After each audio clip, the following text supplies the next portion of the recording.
right, everybody. We got another very special guest for you this week. Welcome to the show, Brendan Albetski. What's going on, Hey, Brendan? Hey, thank you. I'm really happy to be here.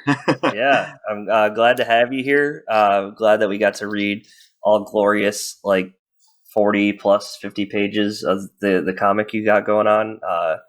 And we're going to talk about that in a second. It's Maru Kiru, right?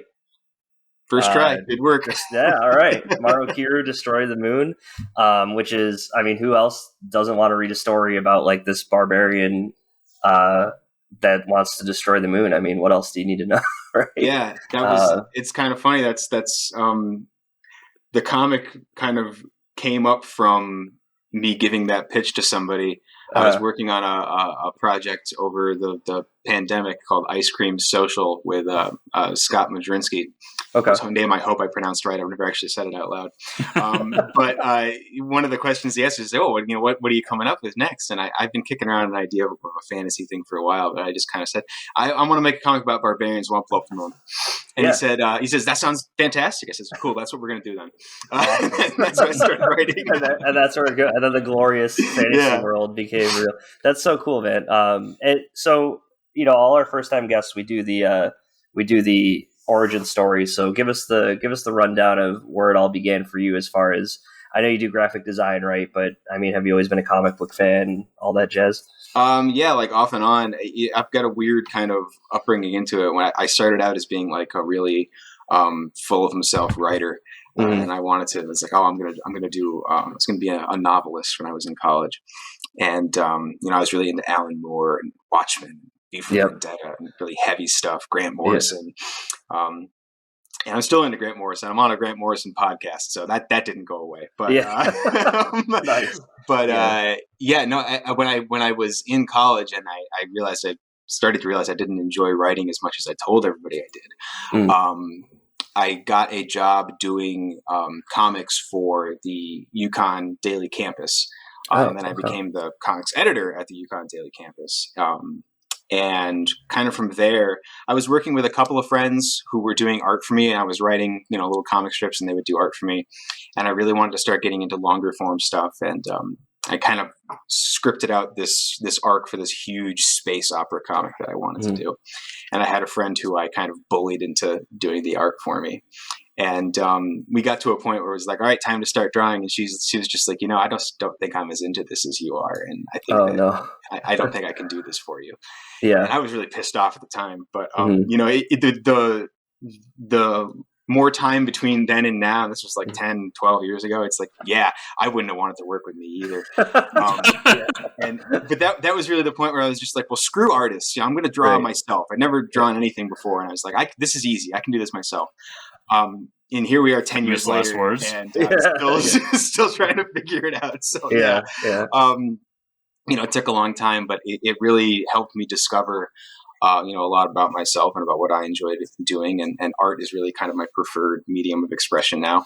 I still write my own comics for the most part because I'm still a bit of a control freak when it comes to that. But I can work with writers as an artist, but I don't think I can work with artists as a writer. Okay. So understood. Yeah. I'm the exact opposite, because when I write something down and somebody draws it for me, I'm just that's so much better than what I thought of. Amazing. And I think as far as pretentious writer people to look up to, I think Grant Morrison and Alan Moore are probably at the top there. Yeah, they definitely are, but they're also they're the surface hits. Who's your favorite cerebral comics writer? I'm an Alan Moore fan. Of course you are. Yeah, of course you are. Right. Yeah, of course you are. And I'm guessing a Grant Morrison podcast is you guys just drop acid and talk about aliens. No. Well, it's called the King Mobcast, and we're doing a complete issue by issue read through of the Invisibles. Oh, that's so cool. Yeah, nice. and one of the things that we're on, I think, issue 34 now or something. We've been going for a long time now. We used to update monthly. Then COVID happened. One of our co-hosts is a man of a similar age to myself who decided to take up skateboarding and is constantly falling off and breaking his entire old man body into pieces. Yep, So that would happen.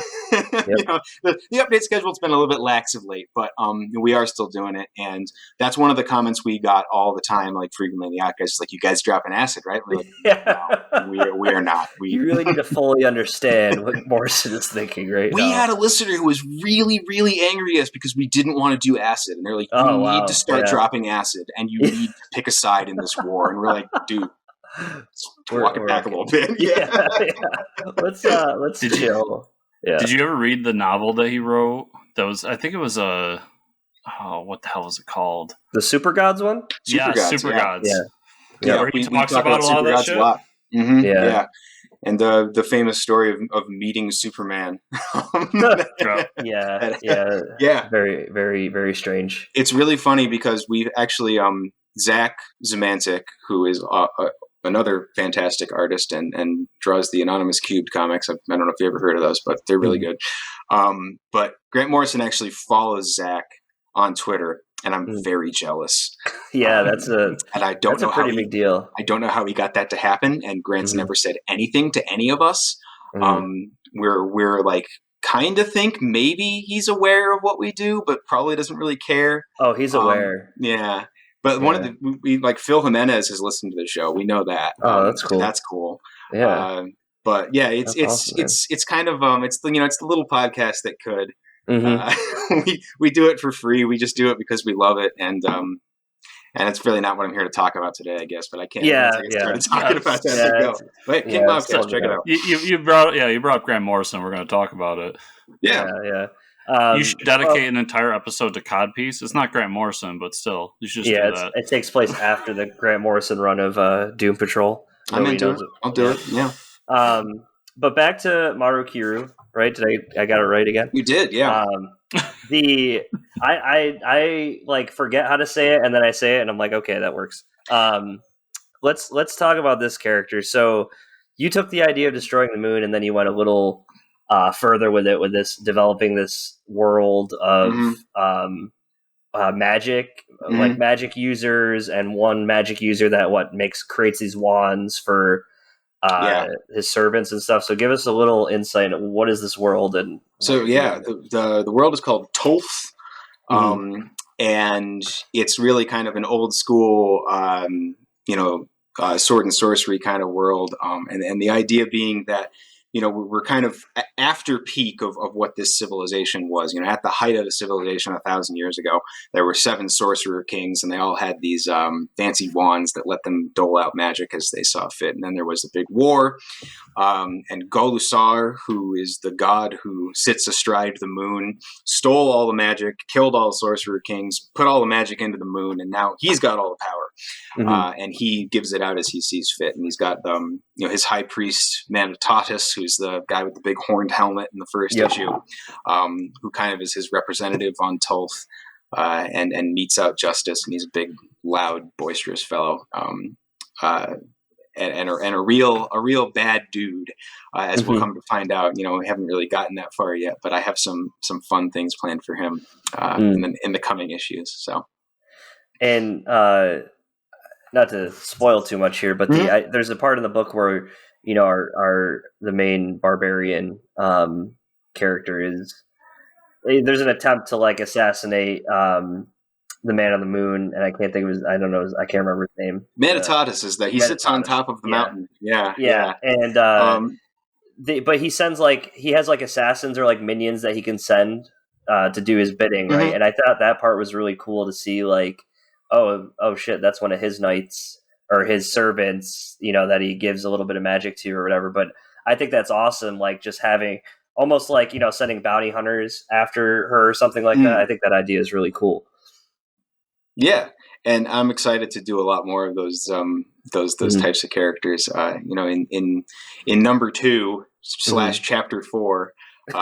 So what's out right now, I'll just explain myself, is the first 3 chapters, which comprises number 1. Okay. And we're going to start doing, I think, regular issue length chapters now. When I first started, I was like, it's going to be however many pages I feel like doing, and that's going to be a chapter. But I'm not sure that's really sustainable. So the first 3 chapters are number 1, and then number 2 is going to be like 23 pages long. And that's coming out in February of 2022. And there's going to be in that number 2 a couple more of those minions that show up, and you'll get to see kind of the different ways that they use the magic power that's given to them. Yeah, and I like that idea. I also like the idea of, like, you know, the normal people that either like they still kind of worship the magic users, right? Yeah, they do. And that's kind of Maru's big deal, is that she's not a fan of that. And that comes out a little bit in the beginning, and that's kind of her backstory that'll be more revealed as we go through, and the reasons why she's not okay with that. But yeah, there's a cult of, they call it the cult of the moon. And it is just kind of your average everyday person that is just, sees this godlike power and doesn't really have any choice but to worship it as the word God. Yeah. Yeah. I thought that was interesting as well. But one of the things I loved about it too was the color palette you chose. This like retro wave style color. So what made you want to go with that? So, coloring is something that I actually only picked up a couple of years ago. And I wanted to do black and white comics for many, many years, and just never really found anything that I thought was good. And then I started trying to color things, and I'm using 40 different colors on my palette and trying to get through here and everything. That's like, that doesn't work. Yeah. So I started watching, this was right around the time that I started watching Diamond is Unbreakable, JoJo Part 4. And the palette in that show is just so garish and cool and in your face. And I'm like, I want to do something like that. So I picked 3 colors, and it's that really kind of tealish green cyan color that we use for all the moon stuff, and then an almost regular magenta, and then kind of an orangey yellow. And I'm like, those are my 3 colors, and everything I do from now on is going to be either just a pure of that color, or it's going to be a blend of 2 of those. And I've more or less stuck with that for like the past 3 years or so. And it's served me really well. And it solves a lot of problems for me when I'm trying to do like separations and stuff. So it's like, I need to have the opposing colors. They go here, highlights, shadows, and we're good. As opposed to before when I was trying to like, okay, I want to do, here's the skin tone, and okay, this is the metal color. Anymore, so a lot less tedious. I try to make it idiot proof for myself, because I'm learning this stuff as I go. Yeah. So you're telling us this nice color palette that we love so much is born out of you being like, let's make this as easy as possible. Yeah, I'm a student of Wally Wood. Don't keep it simple. It's really, I think I just smacked the table. That's not good. No, that's right. It's really, we have a tendency to kind of try to overcomplicate things, or try to look at artwork that gets done. It's like, how the hell did they do that? It's like, you know what? They did it in the easiest way that they could, because artists, need to find a way to survive these things just like anybody else. So yeah, you got to find what works for you and stick with that. No. Okay. Yeah, that reminds me of the old Jim Lee story about drawing Batman's boots, the bottom of his boots, and then realizing like, fuck, I got to do this for every issue now.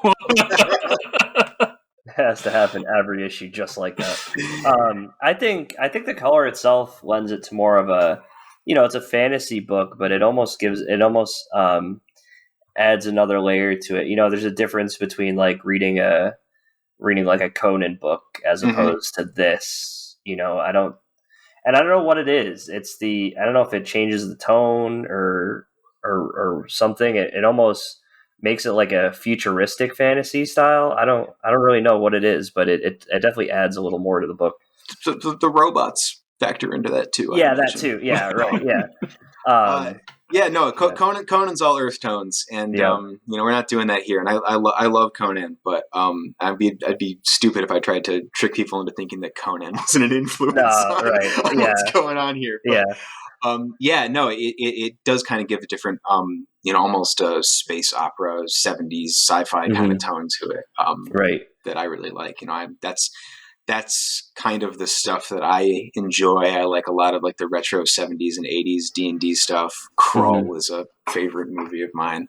But just these things that are kind of weird and just got that ethereal sci-fi quality to them are definitely influences on me, and I think that makes it into the work. Yeah. I think my favorite character in the first issue is the guy that tries to warn her not to. Oh yeah. Yaga, the character that I did not name in the context of the comic. And I was looking for a name. Like, I don't think there is a name, but I love the fact that his she's hat cool. Is but that also throws a lot of people because she's kind of like an old crone character in a big robe, and that was almost like I love that dude with the hat. I'm like, well, that dude's a lady, but you do I think it's there's an added like. I don't know. There's a little bit of comedy there with the facial expression on the hat, like the emoji thing, where it's like giving these grave warnings, but it's like the face. It was kind of like the Nirvana logo is really what kind of inspired that. Exactly. And, and so that was the thought. There's like, we want to do something that's kind of just like a blank face, just kind of a kind of a. Like almost like emotionless, but kind of like gawpingly emotionless. Right. So I like that too. So what you have now is one completed issue. You talked about issue 2 coming out in February. And the first issue is available for people through your website, right? Digitally? Yeah. So if you really want to like cut right to the chase, you can go to my coffee store. And buy it there. If you want the little more roundabout path, you can go to brendanalbetski.com and you go to my comics tab and you can get it through there. If you're not into paying for things, you can subscribe to it on Webtoon as well. We do 1 page a week, and we're in the middle of chapter 2 now, which I think is like page 17. So if you want to read it all at once, though, which I highly recommend, because it's the best way to do it. Yeah, and $5, and it's a 53-page PDF. I think there's about 30 pages of comic, and then there's a bunch of bonus material in there with kind of an early version of the story that doesn't have any dialogue on it, but it's got almost finished art from when I first was kind of roughing it out, and then just kind of a lot of sketches and other cool formative stuff that to take a look at there. So a lot going on. Cool. So let me pick your brain about the distribution a little bit. First of all, why go to the website coffee route? Why not try to distribute through like Comixology or something? I don't know. I've got I've had some people suggest Comixology to me before, but I've got other creators that I really kind of jive with who have gone through great pains to take their stuff off of Comixology. I don't really know what the appeal of Comixology is, if it's something that I should look into, and I'm actually absolutely open to taking recommendations and absolutely open to checking something like that out. But it's not a path that I really went down, because early on in kind of my process of figuring out where I was going to sell this, people were saying, like, find a way to just sell it directly yourself, and coffee was just seemed to be the easiest way for me to do that. A lot like the coloring, I picked the easiest way to do it. I sense a pattern here. Yeah. I think to stick with the easy route, I think the main reason is it's easy for the consumer. Like, that's where all of us go for digital comics. For the that's most a good part. point. Yeah. Maybe I'll put it up on Comixology. I'm a big fan. I'm a big supporter of the shotgun method. Like, just throw things wherever people are and hope that somebody grabs it. Right. Yeah. No, that's a great idea. But and probably the reason I haven't gotten it up there is because I really enjoy drawing comics and I really enjoy writing comics. I don't really enjoy selling comics all that much, so I tend to spend my time making them, and then I finish all these pages, and it's like, who wants to buy them? Oh, nobody. All right, I'll go back and make some more. Nice. So then maybe that answers my next question. But then why Webtoons as well? Yeah, the reason I'm on Webtoon is because my wife's cousin, who is one of the youth, read my comic and said, "You have to put it on Webtoon." And I said, "I don't really use Webtoon." She's like, "No, you don't understand. You have to put it on Webtoon." And that went on for a while, and I put it on Webtoon. I got a handful of subscribers and a handful of views, and it's steadily increasing every time I put up a page. So I got no reason not to have it there. If it ever gets to a point where I need to be exclusively somewhere, then we'll take it down. But for the time being, I like having an option to give it away for free on a delayed schedule. If I get to a point where I have like 5 or 6 issues in and I get to a new reader and it said, I don't want them to have to necessarily spend $50 to catch up. Maybe they only got to spend $5 to buy the most recent one, and they can read the back archive on Webtoon or something. That's a good point. Yeah. It's hard enough for a lot of people out there to be able to afford comics. I don't want to make it even harder, I've read too that a lot of the Webtoons people end up going out and supporting the Kickstarter later on, or the Indiegogo later on, or whatever you end up doing. So I've heard good things about that community, that they still support their creators in a monetary way when it's all said and done. I'm yet to have a negative experience there. So there's right now there's no reason not to do it. If I ever start getting weird hate mail as a result of Webtoon, I'm gone. But that's true of anything. So exactly. So you gotta get off the internet for that kind of stuff. Yeah, no, I've never seen go live in a cave. Yeah. We printed photocopied zines and handed them out in front of the library. And with your blinders on, so you don't see anything. So, and we talked a little bit about this before we started recording, but you have had ideas to put it in print as well, not just digitally. Yeah, someday. I would really like to get it in print. I really want to wait till I have enough pages to do a square binding on it. I just think that looks nicer on a bookshelf. And at the end of the day, the only one goal that I can say for 100% certain is that I want it to look nice on my own bookshelf. And I say, I wrote that.